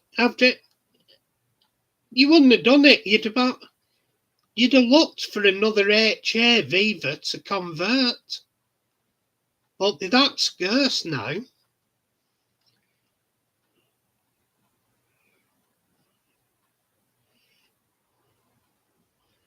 Hey, no, if you get a chance, look at that Car SOS and the Viva HA ice cream van. I've never seen a car so you just if it was a normal restoration, you wouldn't have done it.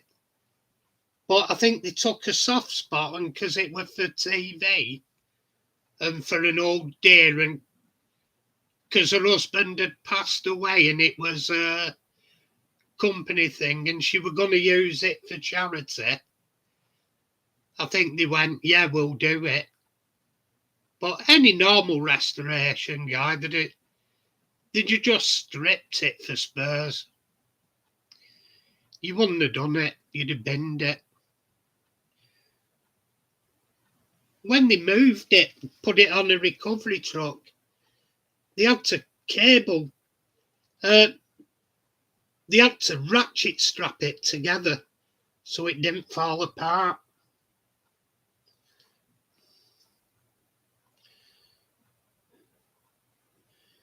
This one were very thin metal valleys. It were like lace. It were unbelievable. I've never seen something so extensively rusted in my life.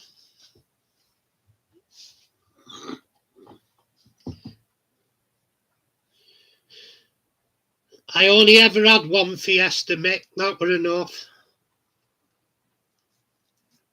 I had it for about a week and ditched it off on somebody else.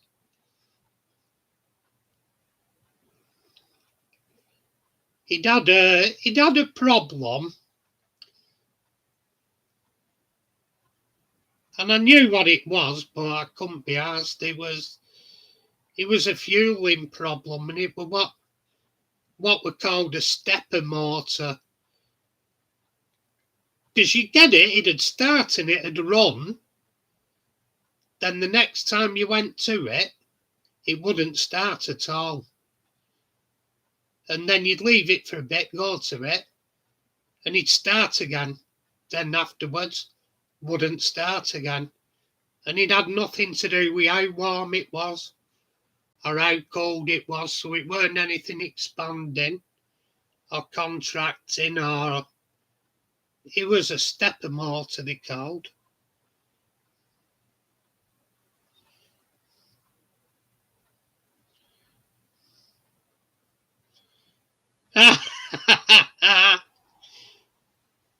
Gotta be honest with you, Vallis, I'd have left it there. I hate the things. I worked for Fords and I drove loads of Fiestas while I were there. I think it was something like the Mark III I drove.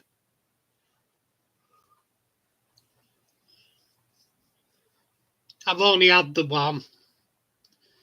Wouldn't have another. They're all right, I suppose. They get you there occasionally.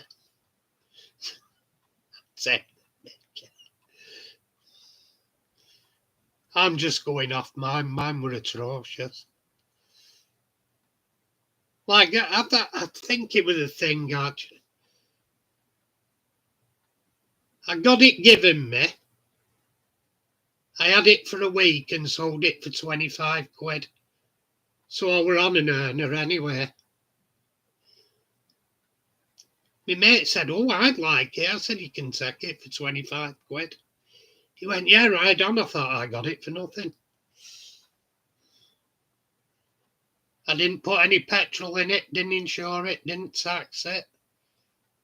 I just drove it from one place, parked it on a drive for a week, and sold it for 25 quid. Happy result.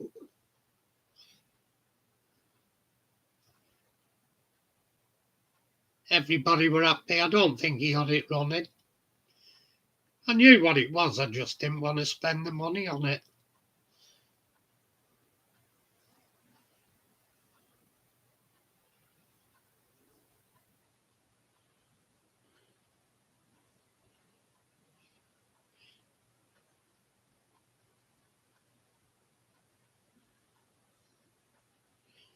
Hey, don't be saying that in front of Brian Vallis.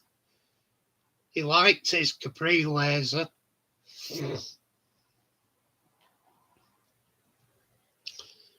Fords of that time, though, none of the range were good for... They didn't concentrate on body protection like they do nowadays. Sometimes you'd take a bumper off a Vauxhall or whoever were just as guilty. You'd take a bumper off and they hadn't bothered painting behind it. It would just bare steel. So they didn't concentrate on protecting them that well back then.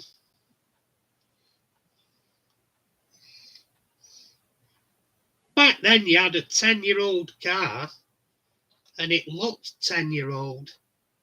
Nowadays you've got 15-year-old cars and they look about 3-year-old. Like the body protection on them now and the products they use to protect the body are astronomical. Nowadays you'll scrap a car because of bad electrics.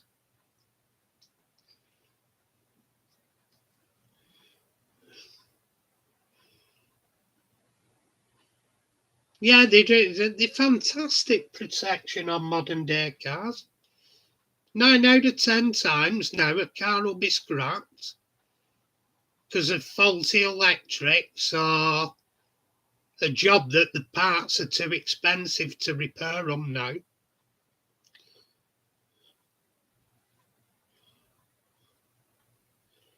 It was Raymond.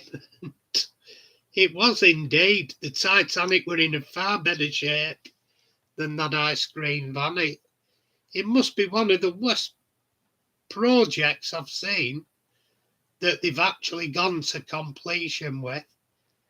They did a beautiful job of it, but gee, there was nothing left to work with. Let's put it this way, I don't think they shaped all the interior panels fully. I think there'd have been a lot of flat panel work because they couldn't get pressed panels. They weren't finding the pressed panels for them. So I think the only ones they did to shape were the exterior panels, so it still looked like it on the exterior, but I think the interior, to save time and messing about, I think they'll have done a lot of flat panelling. Yeah, I think there was, because it was in an atrocious shape. They'd never got that programme finished in the time they had if they'd have done all the panels to correct factory spec. They'll have just done them to the stage where they could get it up and running and safe. But the interior, you'll know it's been done if you look inside anyway. You'll know it's not original factory. Because there's no way they put all that back to original factory. Not a prayer in the world. Catch you later, Mick. Great seeing you. Catch you during week, buddy. Great having you along, Mick. I'll not be so long, I don't think, anyway. We're coming up to the 2-hour mark now. So I'll not be a great deal of time. I think 2 hours just nice for people to have time, pop in, have a bit of a word, catch up, because people get in at different times and stuff. But yeah, I've got to admit there's been some nice cars done on that car SOS. The Ford Anglia were another one. I mean, they got a 105 Ford Anglia, and it were in better condition than I had the ice cream van. And they refused to do that because it was too dangerous. The shell had been too dangerous. So they bought another car and did that for him and used the other for spares.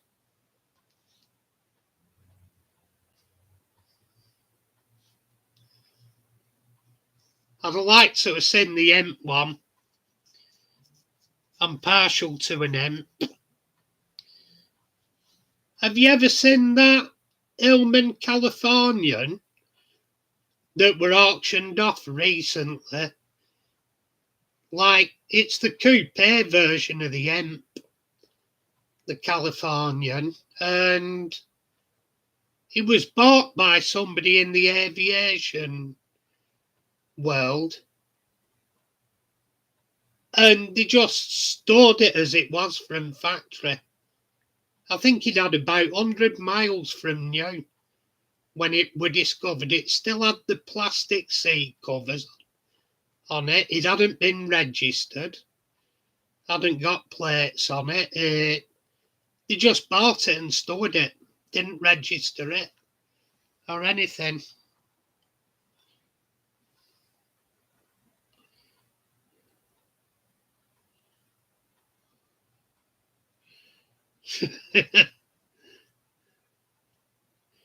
Austin Princesses. My brother had a lovely one of them.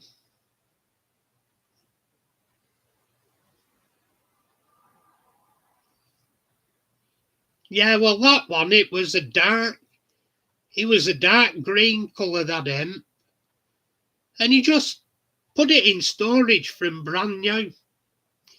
He'd had 100 miles, well, I think it was less than 100 miles when it went to auction a couple of years ago. The guy that's bought it's put more mileage on it than were on it when he bought it, taking it to shows.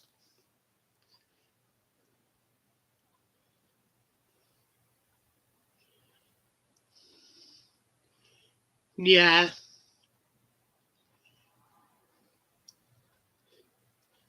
I'm not a big fan of modern stuff.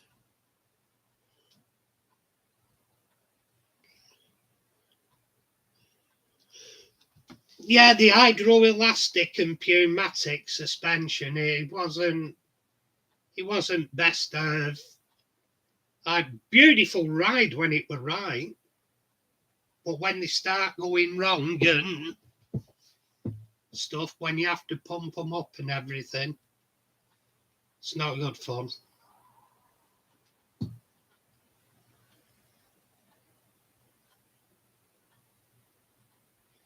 But yeah, there's a lot that are on the wonk.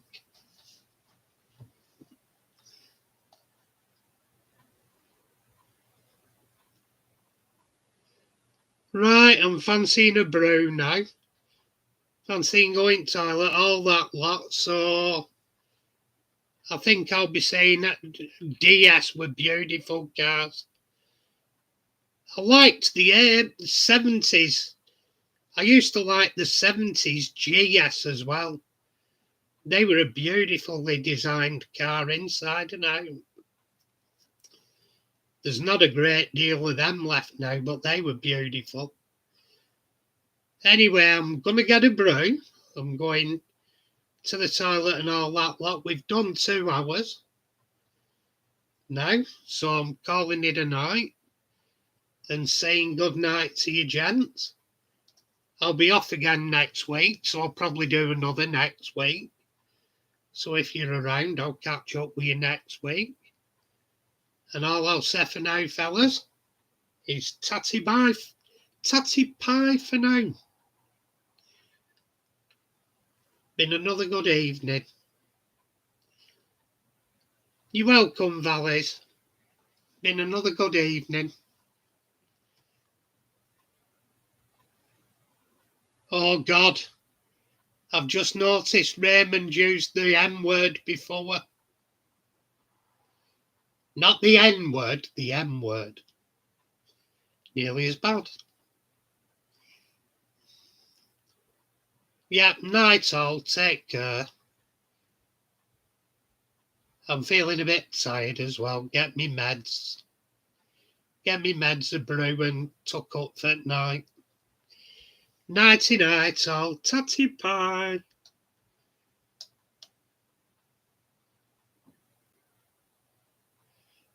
No, I don't drink that much. I've got fruit juices in valleys.